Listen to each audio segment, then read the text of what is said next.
Assalamualaikum warahmatullahi wabarakatuh. Perkenalkan, nama saya Hendy Hidayah dari Program Studi Pendidikan Matematika. Kali ini saya akan membuat video tentang bagaimana cara uji normalitas, uji homogenitas, dan uji T menggunakan SPSS.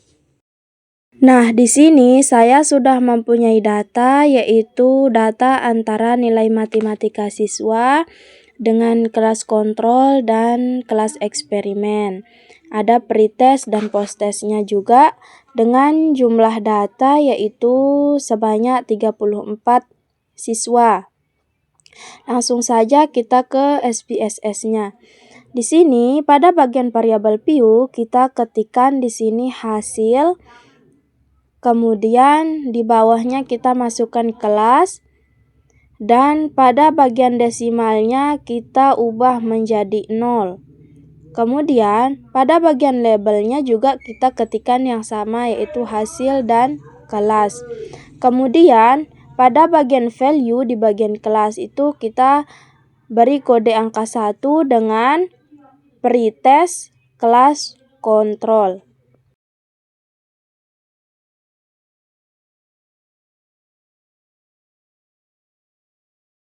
Selanjutnya kita add. Nah, yang kedua kita beri nama dengan posttest kelas kontrol.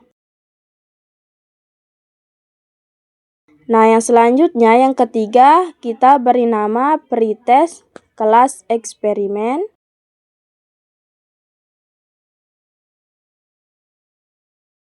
Dan yang terakhir kita berikan nama posttest kelas eksperimen.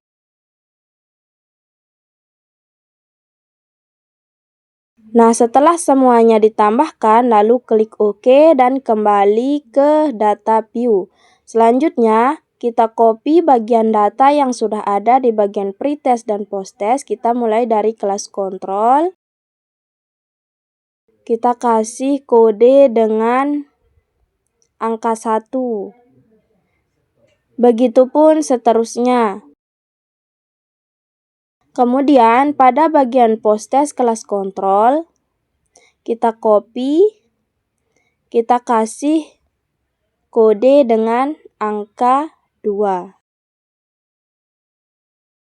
Tarik ke bawah agar menyesuaikan dengan datanya. Kemudian pada kelas eksperimen kita kasih kode dengan angka 3.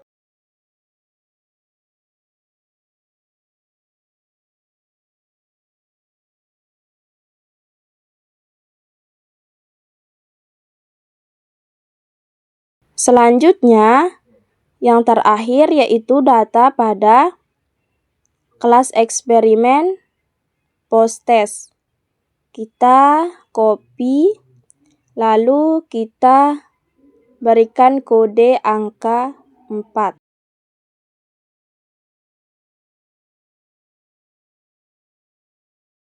Nah, setelah semuanya di-copy seperti ini, lalu kita blok dari atas ke bawah.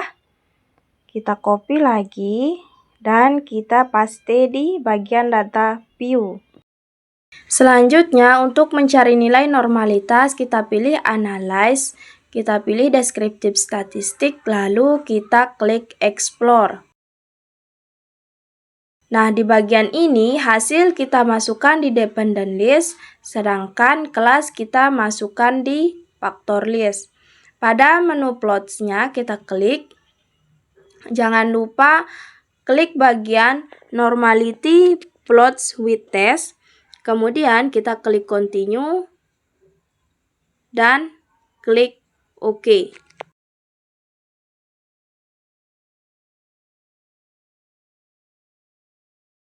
Nah, di sini hasilnya sudah keluar. Kita langsung saja scroll.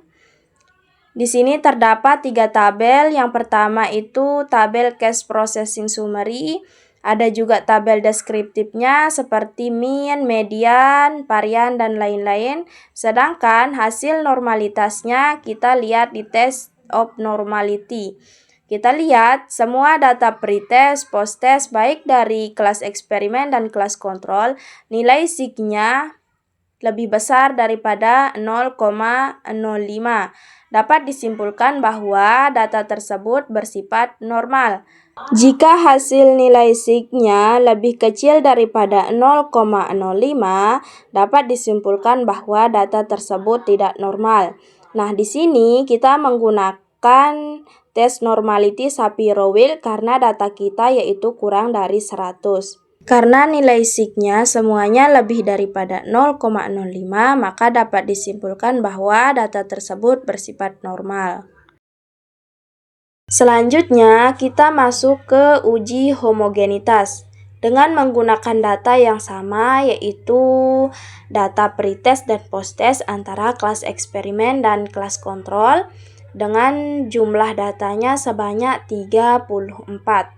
Biasanya, uji homogenitas itu digunakan hanya untuk menguji yang bagian posttest antara kelas eksperimen dan kelas kontrol. Nah, di sini langsung saja kita copy, kita paste, kita berikan dengan kode 1 pada bagian posttest kelas kontrol. Selanjutnya, kita copy bagian posttest kelas eksperimen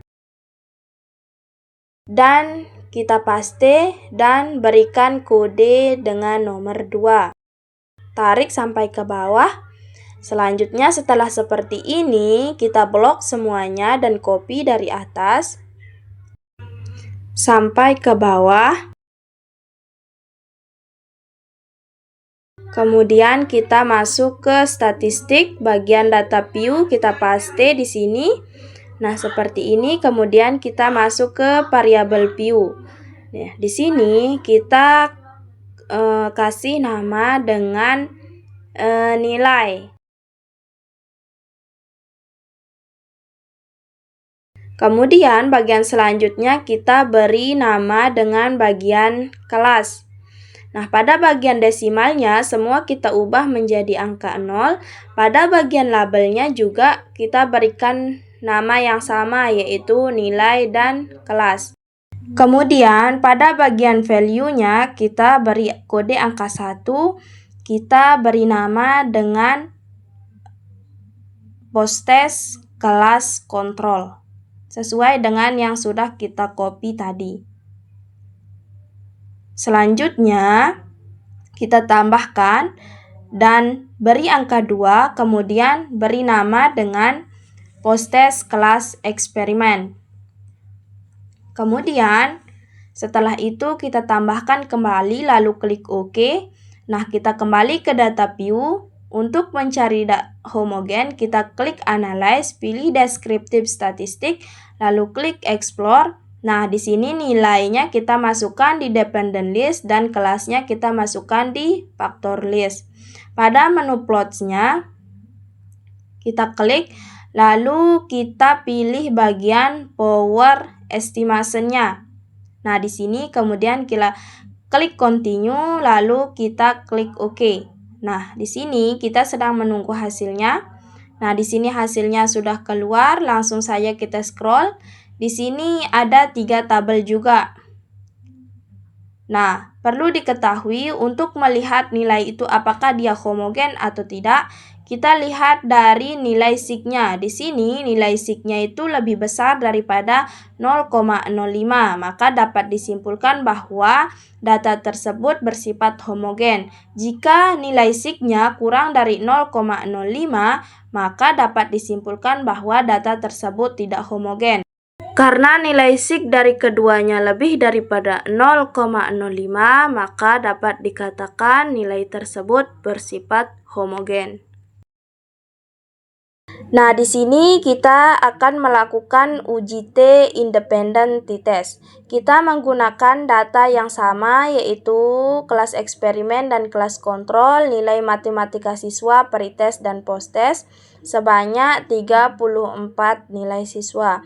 Perlu diketahui bahwa uji T-independent ini biasanya dilakukan untuk mencari apakah ada pengaruh antara kelas eksperimen dan kelas kontrol. Biasanya yang dicari itu antara nilai posttest kelas kontrol dan nilai posttest kelas eksperimen. Apakah ada perbedaan antara nilai tersebut? Perlu diketahui teman-teman bahwa uji T independen t-test itu dilakukan setelah data tersebut bersifat normal dan homogen. Nah, di sini langsung saja kita copy seperti tadi. Untuk nilai post-test kelas kontrol kita beri kode dengan angka 1. Untuk nilai post-test kelas eksperimen kita beri kode dengan angka 2 seperti yang sudah kita lakukan sebelumnya. Nah, setelah semuanya dilakukan seperti ini, kita blok semuanya dari atas, kita copy kembali keseluruhan nilai tersebut. Kemudian, kita kembali ke SPSS, kita masuk di bagian data view, lalu kita langsung saja paste di sini. Nah, setelah seperti ini, kita masuk ke variabel view, lalu kita berikan nama dengan yang pertama itu nilai. Kemudian yang kedua itu kelas. Nah, setelah itu pada bagian desimalnya kita ubah semuanya menjadi angka 0. Dengan melakukan yang sama, label pun diberi nama dengan nilai. Kemudian diberi nama kelas. Nah, pada bagian value, kita klik, kemudian kita beri kode 1 dengan nama post-test kelas kontrol. Setelah itu kita tambahkan, nah kita beri kode dengan angka 2, kembali kita beri nama dengan post-test kelas eksperimen.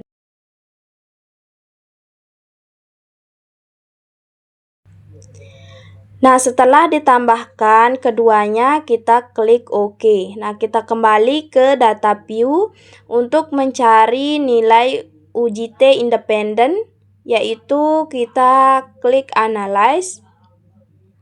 Kemudian kita pilih Compare Mean, lalu kita pilih Independent Sample t-test. Setelah itu, nilai kita masukkan ke test variabel, sedangkan kelasnya kita masukkan di grup variabel. Kemudian pada bagian grup 1, kita kasih kode angka 1, kemudian grup 2, kita kasih kode angka 2, kemudian klik continue, lalu klik OK. Nah, di sini untuk melihat apakah ada perbedaan yang signifikan antara post-test kelas kontrol dan post-test kelas eksperimen, kita lihat dari tabel independen t-test pada bagian nilai sig-nya. Apabila nilai sigmoidnya kurang daripada 0,05, maka dapat disimpulkan bahwa terdapat perbedaan antara nilai post-test kelas eksperimen dan kelas kontrol. Apabila nilai sigmoidnya lebih daripada 0,05, maka dapat disimpulkan bahwa tidak terdapat perbedaan yang signifikan antara kelas eksperimen dan kelas kontrol nilai post-testnya. Di sini, nilai tersebut kurang daripada 0,05, maka terdapat perbedaan yang signifikan antara post-test kelas kontrol dan post-test kelas eksperimen. Dapat dilihat juga dari nilai rata-ratanya atau nilai min-nya yang terdapat perbedaan antara nilai kelas kontrol dan nilai kelas eksperimen. Selanjutnya, kita masuk di bagian mencari nilai uji T Pirate Sample t-test. Kita menggunakan data yang sama. Perlu diketahui teman-teman bahwa uji T Pirate Sample t-test itu digunakan untuk mencari apakah terdapat perbedaan yang signifikan antara nilai pretest dan posttest.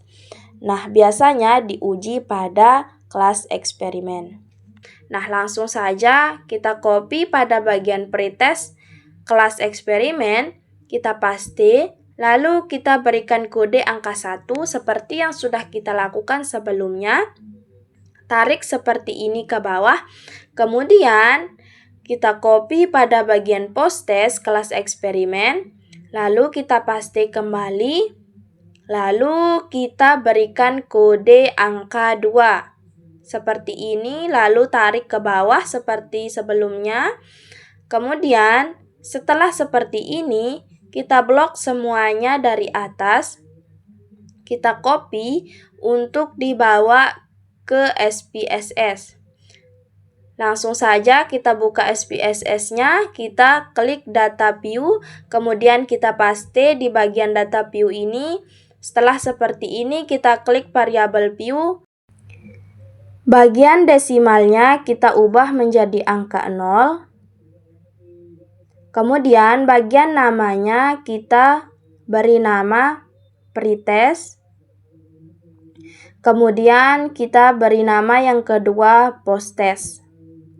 Setelah itu, pada bagian label, kita berikan nama yang sama yaitu pretest dan posttest.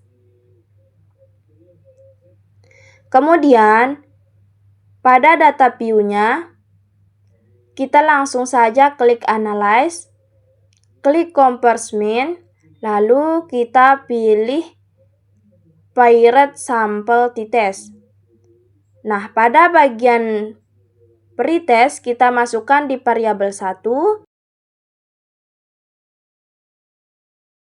Kemudian pada bagian posttest kita masukkan di variabel 2. Lalu setelah itu kita klik OK. Nah, di sini sudah terdapat hasilnya, langsung saja kita lihat di bagian Pirate Sample T-Test. Nah, di bagian tabel Pirate Sample T-Test-nya terdapat nilai seek to toilet-nya yaitu sebesar 0,000, artinya lebih kecil daripada 0,05. Dapat disimpulkan bahwa terdapat perbedaan yang signifikan antara nilai pretest dan posttest kelas eksperimen.